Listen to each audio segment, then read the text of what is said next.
Hello, amazing artists. Today we're going to create this tree using warm and cool colors.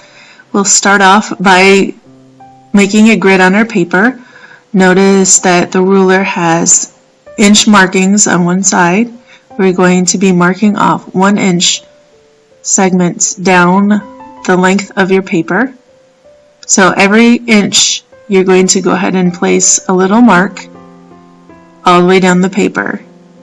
We're going to repeat that on the opposite side, and then we are going to connect those dots to create lines across the page.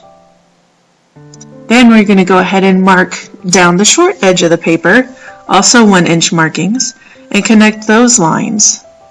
And that is what's going to create our grid.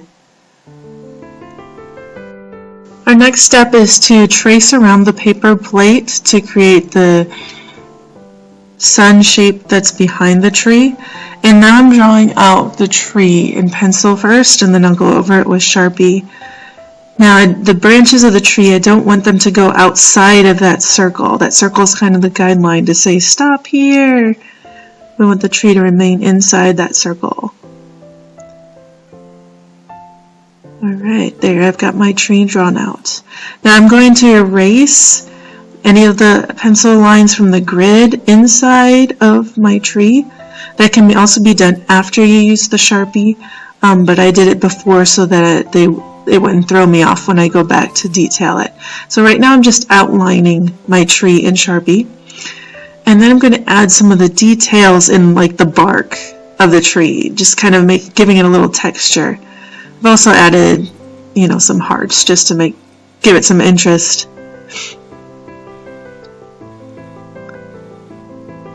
So these lines are adding texture to the tree, also kind of a little contour to make it look like it's not quite as flat.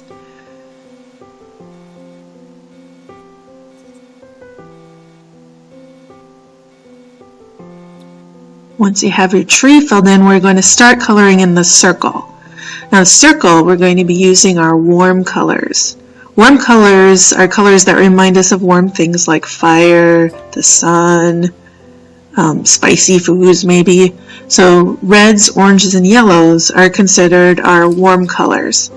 We're going to be coloring in that circle behind the tree using the warm colors. Now be very careful when you're coloring them in, because you don't want to use the same color right next to itself. So if I have a yellow square, I don't want to color in the square next to it yellow, either above it, below it, or on the side. Go ahead and color in these squares behind the tree. We don't want to color in the tree, and we're only coloring inside of the circle.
Now after we're done with the circle, we're going to get out our cool colors.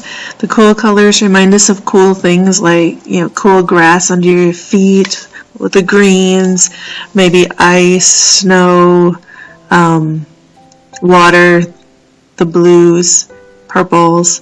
Those things are considered cool colors.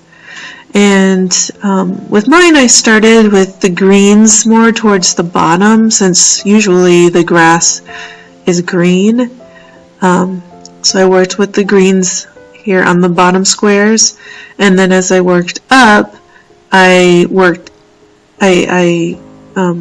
phased out the greens and added more of the blues and the purple.